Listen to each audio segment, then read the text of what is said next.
Introducing the hosts of Wrestling with Freddie, Jeff Dye, and Freddie Prinze Jr.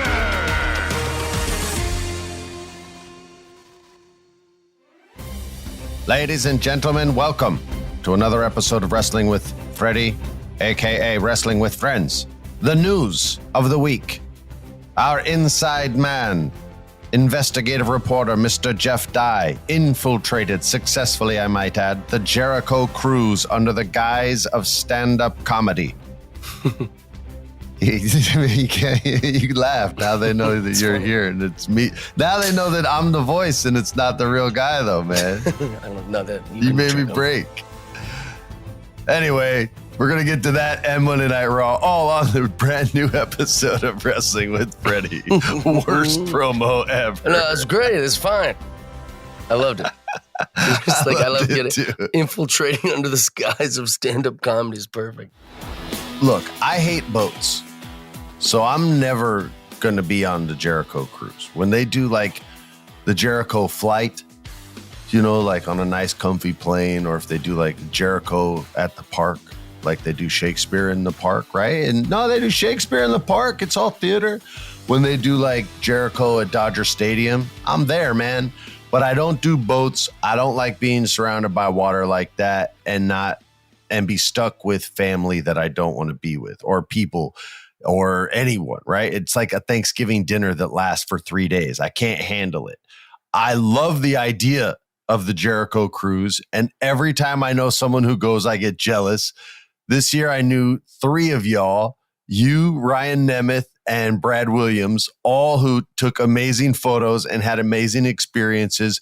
Jeff, tell me what city you started in. How did you even infiltrate the Jericho Cruise? How did you board the boat? Was it with a grappling hook?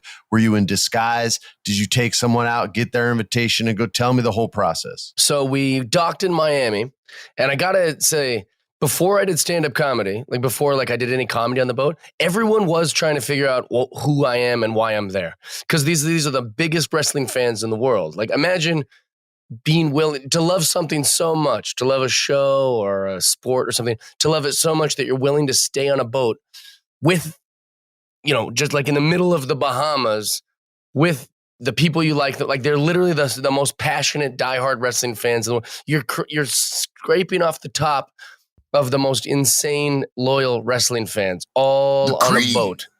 Yeah, the cream of the crop. It was pretty fascinating. But since I'm 6'4", everyone's trying to figure out like who is this guy? We would know this wrestler, you know, because you got Ring of Honor, you've got the obviously AEW guys. There's a lot of like independent guys that are on the boat. There's promoters. Everyone's trying to like size each other up, and they're the most loyal fans in the world. So they're mad at themselves for not knowing who I am. Sure. And all of the wrestlers too, they don't know who I am either. So they're even going like, who is this tall guy that's walking around with Brad Williams? So then it was pretty, I'll admit, I just like literally just shadowed Brad Williams everywhere he went. I just kind of like walked around with him because I just felt so like out of place. And then after the first night of doing stand-up comedy, all the wrestlers come to the comedy shows. I didn't know that. So like after that night, it was like, oh, dude, we all said that was great. Let's be friends. It was like, so then I became friends. The people I hung with the most. They must have been eating you up. Yeah, they must have loved you. It was so fun. We had such a good time. Also, Ryan Nemeth is so funny. Oh, dude, he's the best, man. I love him. He did stand-up twice on the boat. He's got a great personality. He's very, very funny. He like knows his own voice. He has his like. I was so impressed with that guy. He did stand up 2 times, and both times he comes over to my house for like not Dungeons and Dragons, but like versions of that. Mm-hmm. And everybody's doing like characters and voices and improv, and it's all like actors and like stand up comics and people who are legit like talented at this, and he hangs with everybody, man. And he just go into these like characters that are all him. They're not these like big characters. So he just plays it way straight and kills it. I love Ryan, man. He's a good dude too. Also in the ring, I was laughing after getting to know him. Like I was laughing at everything he would do in the ring because he plays the hunk, and he had all these like good like wrestling. If you guys don't know who we're talking about, just in case, it's Dolph Ziggler's brother. But the Hollywood Hunk from AEW. He's so good. And his stand-up was perfect for the boat, like as far as like all wrestling fans. So they're going to get each little reference that he did. He was doing references I didn't even really understand, but he's just so funny and so great. I was like, I'm upset. You guys know me well enough now. You know that who are my favorite guys, the big giant guys, right? So Yeah. I literally every set was You're a biggest. exactly. They're my favorite. I'm like Vince. So during my sets, I kept calling out Wardlow, being like, "That's my guy. This is the guy that should." And then after the second night of comedy, he like found me backstage. He's like, "Hey man, you're the best." And so then we became buddies, which was really cool. I love Wardlow, who also had like a big couple weeks in wrestling. He's back. Yeah, Cut his hair back. off, challenging Samoa though. Joe. It looks like they're setting up for that, which will be awesome. But yeah, so these are all the guys I hung with. Wardlow. Did Wardlow beat you up? No, I wish. I wanted He didn't power slam you twice and then stand on your chest? No, I was trying to get him to power bomb me into the pool or something, but nobody would let it happen. Nobody was allowing it. All right. Okay, continue. Sorry. Continue. So Wardlow, captain, who's amazing, like a super nice guy and like fun to hang out with. I don't know the captain. Who's the captain? Sean Dean. I'm going to check him out. He's awesome and super nice. And then the Gun Boys, or AKA as Dan Housen calls them, the Ass Boys. I hung out with them almost every night because they're like old school wrestlers. So Did you tell them I love their dad with all my heart and soul? Let me put a pin in that for a second. But those guys they're like old wrestlers. They just want to drink and party and hang and laugh and goof off. They're in character the whole time they're walking around the boat. People are calling them ass boys, and they're going, shut up. They were just like so perfect. And then Flip Gordon, that was kind of like my crew, was all those guys. And Flip Gordon, nice guy. And Wardlow and Flip Gordon brought their fiancés. I don't know if it's their wives or fiancés, but so they were in the group. It was very fun to just pal around with them. Sexy. It was awesome. Really cool group. What I was going to say that I wanted to put a pin in, dude, Freddie, everyone loves you on the boat. Like everyone. I would go, I'm on the podcast. I wish I wasn't scared of, but what's it called when you're boat phobic? That sounds weird. What is the phobia of boats? Like, I don't like boats, man. I don't like boats. I would love to go. Brad showed me a freaking video. Brad Williams, for those you don't know, is a dwarf stand-up comic. And there was a dwarf professional wrestler when I worked at WWE named Dylan. We called him Swags, but everyone else called him Hornswoggle. He was the leprechaun, and he would hide under the ring. And sometimes, like, old school wrestlers would prank him. Like Fit Finley one time Dylan is afraid of chickens the way I'm afraid of boats. And Fit Finley had a chicken under the ring, and Dylan couldn't come out because it was a live show. So he's just under there fighting with a chicken that's trying to cut his throat. So I love Dylan, man. I was the one who got him the first time to get his character to speak, and he actually rapped to Snoop Dogg. I told the story in season 1. And he was actually good at rapping. And Brad sends me this video of him and Dylan getting in each other's face, and Dylan hits him with the double birds. And I'm like, you just disrespect my boy, Brad Williams? I'm watching the video thinking this. And Dylan's character is like, damn right I did. Screw this guy. And then Williams isn't having it and just hits him with a stone cold stunner. Bob-omskis. It was amazing. I was like, if I was on this boat, I would be having so much fun right now, man. I don't want to say anything that's going to make the wrestlers who might listen to this get mad at me, but arguably the biggest pop of the entire cruise ship was when Brad ran down and got into Hornswoggle's face. And they were building it all week. All week he kept, like, during the Q&A, Brad would talk trash about Hornswoggle. Hornswoggle would talk trash about Brad. And then for that moment to happen. Oh, so the crowd on the boat was already like revved up and hyped for this. And like they would just do it subtly. They would just kept being like, they could make little jokes like there can't be two dwarfs on the boat, or Brad would Jericho would answer some question, and then Brad during the Q&A, Brad would go, like an old Western, this boat's not big enough for the two of us. So when he ran down, and this is what I said might be controversial, but I think it might have been the biggest pop of the week. They're all there just to have fun and make a buck. It was amazing. People were so into it and go, what? They couldn't believe that Brad was also Brad is so into wrestling and loves wrestling so much. He didn't even care about comedy the whole week. All of his jokes were just about wrestlers. He spent on the last night of comedy, he had another face-off against Hornswoggle, actually on stage.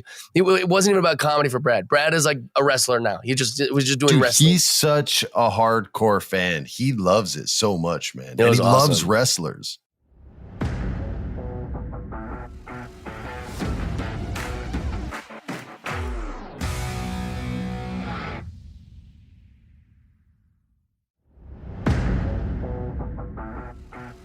Why do you think stand-up comics and wrestlers get along so well? Because it's like the same art form, right? Exactly. There's so much overlap. The travel, the crummy bookers, the slimy bookers, the bad shows, the good shows. There's a lot of overlap for sure. But I got to hang out with Kurt Hawkins and Matt Cardona, man. Matt Cardona, he's a friend of the show, former guest, friend of the show. I wrote for those guys when I worked in WWE. I got there like right after they got pulled up. I only know him as Zack Ryder, but Matt Cardona, and those guys love you too. Those guys were saying really nice things about you too. They're good dudes, man. So we've established that you assumed the disguise of a professional wrestler and piqued the interest of many as you entered the boat. What was your wrestling name? What was your persona as you boarded? Well, I just stayed incognito, tried to blend in, but it's Jeff Jackpot Die. Oh, Jeff Jackpot Die. Yeah, Jeff Jackpot Die is on the board. So did anyone on the boat at any point, like from far away, go, Jackpot, as you walked by? No, didn't get no love. Okay. And I'll be honest, I'll be honest. And so if anyone's listening that was on the Jericho Cruise, I felt like people were not Jeff Dye fans. It was very, I felt very like, well, so the first night I came out and all the wrestling fans are just like looking at me like, all right, who is he? Because it felt like I was like a +1 for a family vacation or something. Like everyone's just trying to figure like, why is he here? Who is this guy? And then after the second night of comedy, one of the wrestling fans in the elevator going, well, you're over. And I was like, oh, that's nice to hear that like I'm finally like, oh, but I don't know if it's just my imagination, but it just felt so. I felt like a heel or something on the boat. I couldn't win. He said you're over. Why do you still feel just the first night, you mean, or overall? Yeah, it took a while to like win over to these wrestling fans. You had to earn it. Look, you're a handsome guy. You're good looking, and people are probably being nice to you. So they're like, yo, this is good looking guy. He's tall, super funny, handsome. Man, screw this guy. And then you start doing your stuff, and they're like, oh, he's kind of disarming me. He's killing me with kindness, man. He's kind of crapping not just on me, but on him and on all of us at the same time. All right, yeah, okay, I like this guy. So you earned it. It's always better to earn respect than to be given respect. Respect that is given can be taken away. Respect that is earned is yours forever. I'm palling around with a guy who's been on the boat like 4 times, so everyone on the boat already knows Brad. Like they already know Brad Williams, and he's a dwarf. So he's like so recognizable and he's so lovable and funny. So like literally everywhere I go, they're like, he's like, you can't be in a bad mood when you see a dwarf. He's like, no matter where you are. Everyone's going, hey, Brad. And even after like the first show, like, hey, Brad, you were so funny last night, so great. And I'm his like lanky 6'4" friend just standing by him. Like, what about me, dude? Hey, Jackpot. This walked by all salty and sour. Barely acknowledge me. But it was fun. Super, super fun. I'm so happy that I went. Also, like wrestlers are so fun. Like they're their own kind of thing. Some of them go too hard low. for me, bro. They go too hard for me. I was always hanging with the ones that laid low. They can go so hard though, man. They would have like the WrestleMania parties and all the young wrestlers, man, all the divas, they'd be like, come hang, dance. And they would be safe to dance with. Like they were all cool like that. But I'd literally be looking at them and like, oh, what? It's midnight. I'm dead. Like I'm going to bed. And they're like, no, you could go all night. I'm like, no, I cannot. So for me, it was more like the MVPs, the R-Truths, Jerry Briscoe's, Bruce Pritchard's. Like we would lay low in one of our hotel rooms and just chill out and kick back and tell stories and then pass out, man. Well, I think it's kind of half and half. So like half of the wrestlers would be out trying to figure out what's going on, trying to like make plans, like trying to, hey, let's go see this band. And then let's go see this band. And let's go to the casino. But there was the other half that literally. There's a casino on the boat? Oh yeah, dude. That's the biggest part of these boats is they make tons of money. Bro, I really want to go on this boat. If you don't like it, you can just stay in your cabin because a lot of the wrestlers would just lay low. Like a lot of the wrestlers would just go work out and then they take their girl to this private area. I'm still on a boat that's surrounded by water, though. See, that's the part. That's true. Maybe I can meet you in the Bahamas. I'll fly out to the Bahamas, meet your ass there, and then get on the boat while it's docked, and then we can have a tag team match, me and you versus the Ass Boys. That would be amazing. I was, it was so funny. Like, and then their dad can save. He could do a run in and save me from almost the jaws of defeat. Mark Henry was on the boat. He was super cool, super Mark. chill. He's He's a good man, dude. I know Mark really well. I used to shield him on the planes when he'd always say, "Hey, lean forward," and I'd lean forward so people couldn't see what he was watching on his phone. Oh, that's funny. Because it was inappropriate. Yeah, and then by like month 6 that I was there, he didn't even care. He's sitting in the aisle seat. He's like, yeah, whatever. Yeah. He's a freaking such a cool. That's like the king of mellow. Mark Henry was just so chill. Yeah, he was awesome. I've done his show a couple times. I always got along real well with the man. He was just super cool. He was one of the guys that, like, once I kind of earned a little respect, he was real good to me, man. But he makes you earn it. He's an old school guy, man. Yeah, he's awesome. And then you saw the photos that Jericho did, Jericho Housing, which was awesome. That was crazy, dude. It's like, here's why it works, okay? And it shouldn't work, and it doesn't work. And I'm not saying it does, but it does. Because it's this like alt universe Marvel comic kind of thing. Anything that happens on the boat stays on the boat. So it's like that storyline never leaves the Jericho Cruise. But a year later, I don't know if they do it twice a year or once a year, but a year later, it could pick up again as if it just happened yesterday in that universe. And it makes me so jealous because you could literally just do anything in a match and it kind of works because even if it's not supposed to, hey man, we're on a cruise. We're on a cruise. They're jumping off a top turnbuckle into a ring that's on a boat that's in the ocean. Like, let's just see what happens. There was so much fun, silly stuff like that because, the boat is moving. And we're also like in a storm at one point. Can you feel it? Can you feel it? Oh, you feel it move.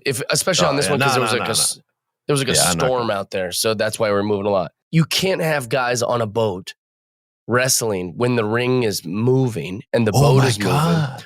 So they're a little cautious of that. Also, too, the wrestlers aren't being paid any extra if they're under AEW contract. So that's why there's so many great wrestlers on this boat is because they're all under like basically salary for AEW. So they're all not getting paid any extra. It's just part of their check that they get every 2 weeks.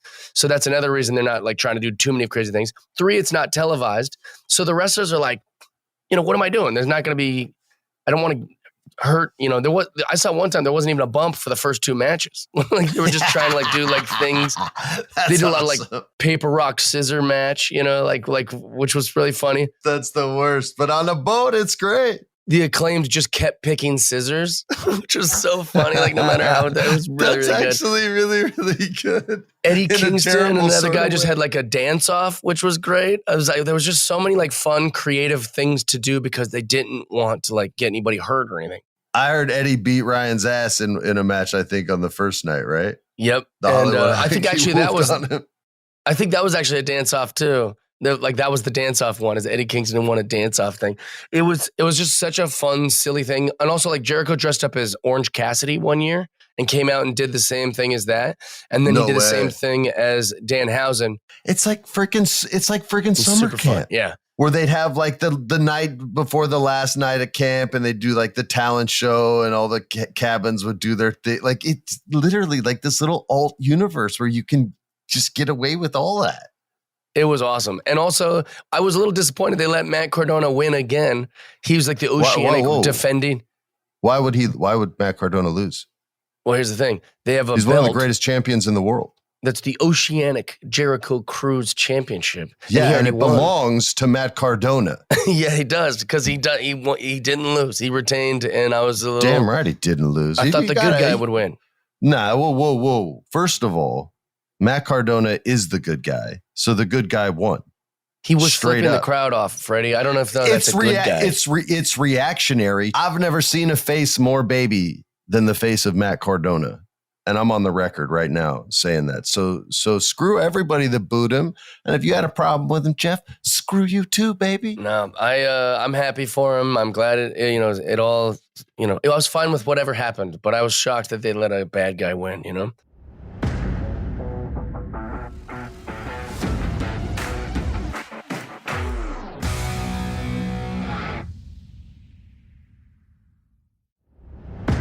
So you infiltrated it. You successfully gathered the intel. What about exfiltration? How did the cruise end? The end was just like the beginning, everyone had a good time. Everyone had fun. Everyone was a little banged up and hurt. Or not hurt, but like just from all the drinking. Half price drinks at the casino. It was a tough one. Everyone's sunburnt and exhausted and not excited to get off the boat. If they'd have told me I had to stay on there for 10 more days, I'd have been like, yep, that's fine. It was that much. I had that much fun. You really could rock it like that. The only bad part was, I'll say, is that you don't get text messages. You they kind of like pop through every once in a while, and then you'd send one. You'd have to keep saying try again, because it was tough. Yeah, it was tough communicating with you for sure. So if someone sends me a video, if someone sends me an audio message, if someone sends me like a GIF, I can't get it. All I get is like an occasional green text that pops up if it made it through. And so that was cut off because it was my 40th birthday on the boat. And so what? My birthday was February 4th. And so, bro, happy birthday, man. Thank you very much. What the hell? I didn't even know. I'm the worst friend ever. I'm sorry, bro. Happy birthday. I'm going to buy you something. I like that. I'll take that. But to get a lot of text, people were saying, I'm sending you, birthday texts. And I'm like, of course. So that was a tough part. But other than that, I mean, I could have stayed out there forever. It was super fun. Oh, here's a funny thing that happened. The comedy show was in a wrestling ring. Right? They made a wrestling ring that we told jokes in, but it was a full-size wrestling ring. And I'm like a kid. I want to get in there and play. I want to like do all this stuff, but I'm the comedian. They're not supposed to do that. So I was like, my first set, you know what I'm going to do? I'm going to come out like Stone Cold. I'm going to get up on the top turnbuckle. I'm going to go like that to the crowd and then have Brad Williams shoot me drinks that I can clank and like drink like Stone Cold. They didn't know I was going to do that. And then the crowd is like they're well behaved, just kind of like in like comedy show mode, like in a nice theater. I was about to say, this is why everyone was like, yo, who is this guy? He came out all hostile, bro. And it was so clunky because I missed the first one. Brad threw me the first one and I missed it. So they're all going, he missed it. Plus it like didn't look as smooth as like when Stone Cold does it, obviously. And then I did it with Trulies instead of like Budweisers. That's actually funny. And that was like the opening of my whole thing. Bro, everyone hated you. Yeah. Everybody hated you so It was much. terrible. Also, like I did the whole set basically wet because all the Trulies go down your chin and mouth and like chest. My God. But the photos of it, like the photos of me slapping the Trulies together and sporting, it makes it look like it was the hottest spot of the week because it's just a still frame image. But it was pretty funny. Jeff, the timing of this podcast is so amazing. I promise you we did not edit this. For you to start the podcast off with, it was tough, man. Like the first night was weird. I didn't feel like the crowd was connecting to me. I just didn't know if they liked me. It felt like genuinely like they didn't like me. Here's the guy that's with Brad Williams, the guy we love. He makes everybody, and hey, it's Jeff Dye. And then 15 minutes later, so I came out on stage the first night, flipped everybody off, threw beer, spilled beer all over the place. So it smelled like shit in there. It was awesome, man. The photos were great. They were the photos were so good. I couldn't miss that opportunity. Why did everybody hate me? He's like, you want to be like when you have a whole ring to yourself. Like, I mean, like it's not very. You got to take that heat though. If you're going to come in hot like that, man, you got to take it. Do you think you caught the wrestling plague of 2023? I think that might be what's going on. Yeah. Are you patient zero? No. Do we actually, have to maybe put you I am. down? Yeah. Maybe I got that whole boat. You're the monkey from Outbreak that got Dustin Hoffman sick. I don't think that's how that monkey's went. famous. That monkey's cool. Yeah, that monkey was on Friends. The monkey it's was cool to in be that monkey. You probably own a monkey if you could. I would. My dad bought my mom a monkey in the 70s as a pet. No, dude. And after he died, the monkey got like. This sounds like it should be a sad story, but it's not. After my dad died, it like really hit the monkey hard, man. I feel so stupid saying these words. Bro, this is all legit. I swear. I feel so dumb saying this. I've never said this before. So it hit the monkey really hard. I'm sorry for laughing. Just dealing with it. And he was like, he was depressed, like for real, man. My mom was telling me this. He's pacing around, smoking. Going, oh, God. No one realizes how hard this is for me, too, That's right. He was close with him. Then he realized they were my dad's old cigarettes, and it hurt even more. He's like, "Oh God, exactly." He's I wearing your remember dad's we old bought shirts these old flannel shirt. Still smells like him. Wait, so who buys a monkey for their spouse? That's a terrible gift. This was the 70s, and he did a lot of drugs. And, and so she said, hey, probably one night she said, I want a monkey. He goes, here's a monkey. That's amazing. He passed away. The monkey's really depressed and upset. And we move. And the monkey really liked the old house. So now he's depressed and he feels displaced. The new house, it doesn't feel like his house. So he starts acting out. And the way he would act out is there's this long hallway, and then it turned to a shorter hallway that went into the living room. And in the shorter hallway, there was a big armoire dresser that was too big for the room, but my mom couldn't get rid of it. So it was just in there. And the monkey would hide on top of it, and he would shit in his hand. And when my mom would walk by, he would throw it at her. Classic monkey move, dude. And then go, and my mom his name was Ori, and she'd be like, God damn it, Ori. And I would hear this in my room and start laughing. Yeah, and then hilarious. she'd cuss me out. The next day she'd go out and he'd just be sitting there with his little monkey thing in his hands. And she'd walk by and he'd pee on her. It's amazing. On her head and just and I'd hear that once he started doing that, I knew he did something like that, and I would just start dying laughing as a little kid would, pee and poop's the funniest thing ever. It's still funny to us. So my mom ended up giving him to the zoo, to the LA zoo. She got rid of his ass. Because I'm not, She's like, yo, you going to boarding school. I'm done with your punk ass. And I remember she used to take me to the zoo I'd be like, do you think Ori's here? And she'd be like, he's probably dead. Like, she hated Ori so much, man. Well, yeah, he's a depressed little monkey dealing with all this trauma. And then he's like, for fun, he's pissing and shitting on your mom, and she don't like that. So I get it. She didn't like that one bit. Two quick things. I have two bests of the week, Jeff. My first was Darby Allin versus Samoa Joe. That was amazing. I love Joe. I know you're not the biggest Joe fan, but I knew you were going to say that because this was the kind of big man, straw man fight that you would like, where the smaller guy is getting bent like a pretzel, beaten to all hell, has these couple of epic comebacks only to just be damn near killed again and again and again and again. I know you loved this match. Tell me, Jeff. It was, I genuinely was impressed from the beginning of the match to the end of the match.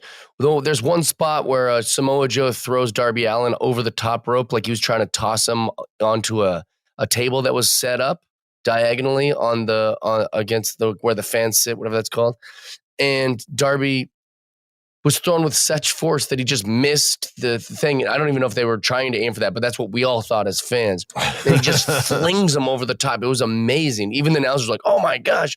It looked reckless, but it was so beautifully played. Samoa Joe's cut open, and it looked like a real cut, not like the planned spot. Yeah, it looked like they just said, open. Hey, we're going hard and we're going to hit each other. And if I bleed, I bleed.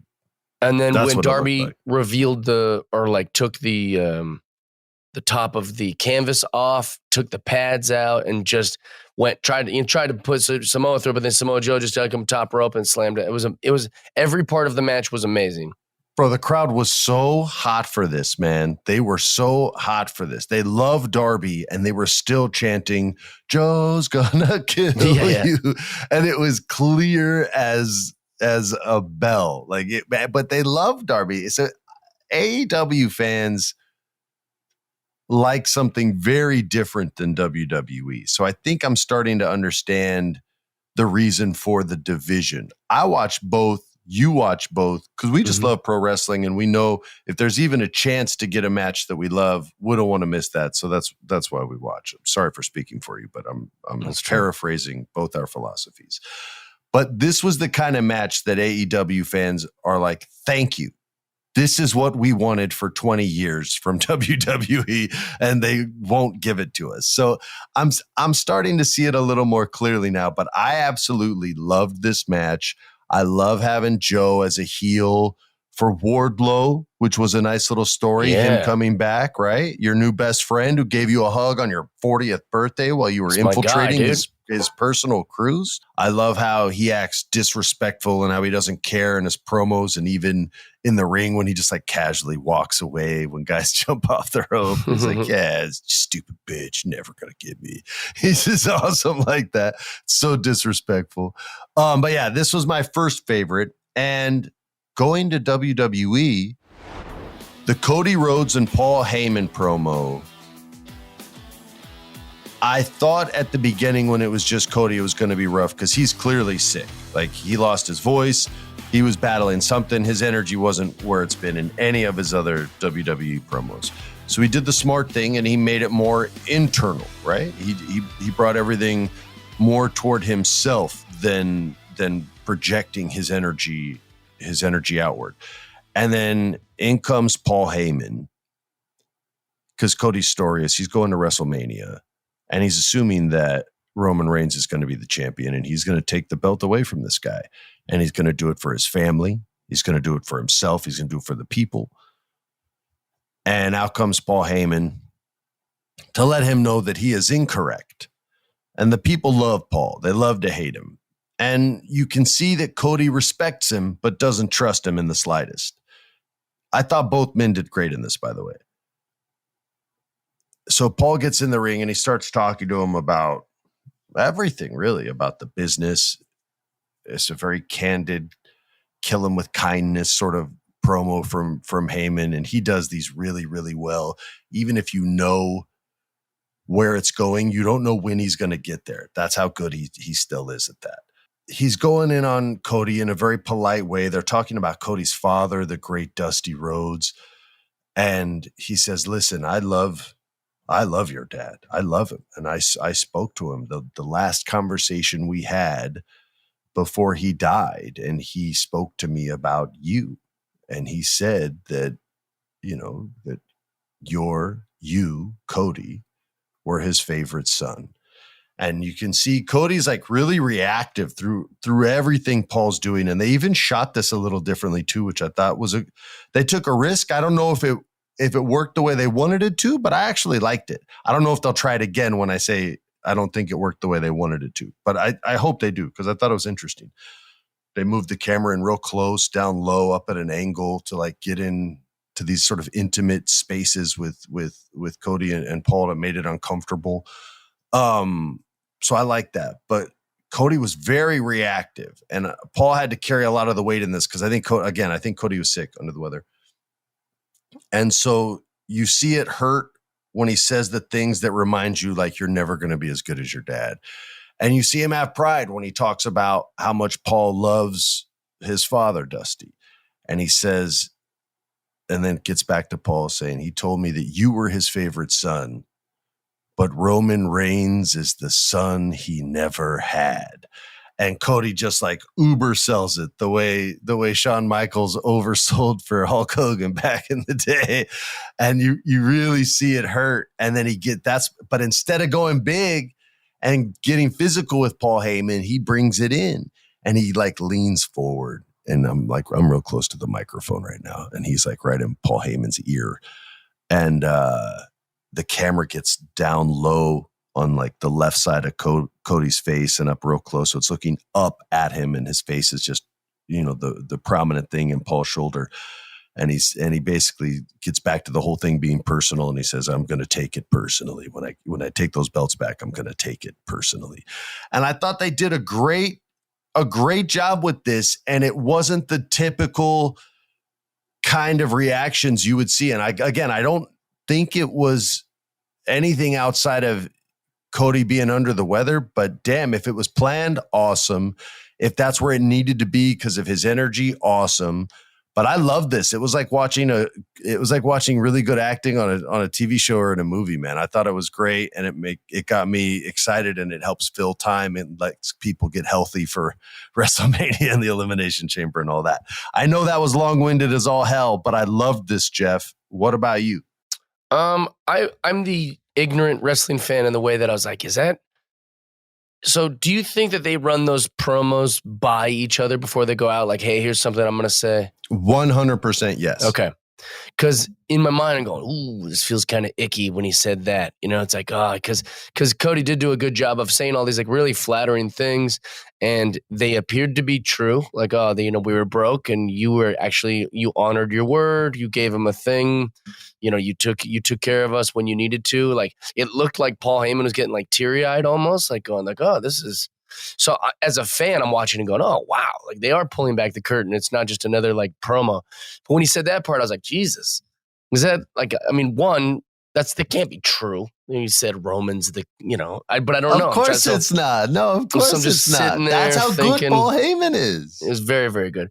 But also there was a part that may not have been the main part of the promo that I really liked, where he was going, listen, you're headlining WrestleMania. You're not just at WrestleMania this time. You're headlining WrestleMania for the first time, and to see if you'll buckle under the pressure, to see if you can handle it. Yeah, that was smart. Or to see if you'll have to live with the nightmare of getting this close and not winning WrestleMania. It almost felt like, and again, this is just whatever, but I felt like that's Cody even realizing, like, oh yeah, like I've never been to this spot before, and like all this. But it was very, very good promo and very, very awesome. Also, it was tough before this to make me interested in Cody Rhodes versus Roman Reigns for WrestleMania. So this helped. This helped me get a little more into it.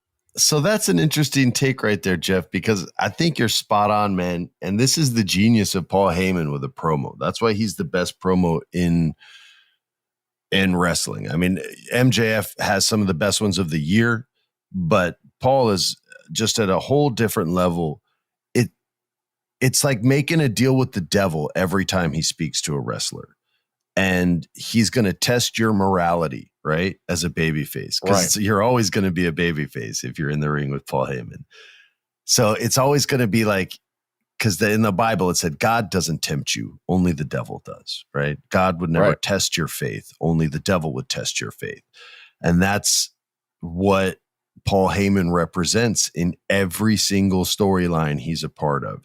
It's, hey, here's a little taste. And if I don't get you with vanity, right? Because that's a lot of professional wrestlers' weakest sin, then I'm going to come at you with doubt. Right. And I'll sprinkle doubt on you. Like, are you big enough for that moment? Are you this? Are you that? But there was an interesting moment in that promo where Cody was almost like nodding along. Sure. And it made me think like this could be the moment they go back to if Cody turns heel too soon. And they say, or we think it's too soon anyway. And they say, no, this was the moment. And he teams with Paul Heyman.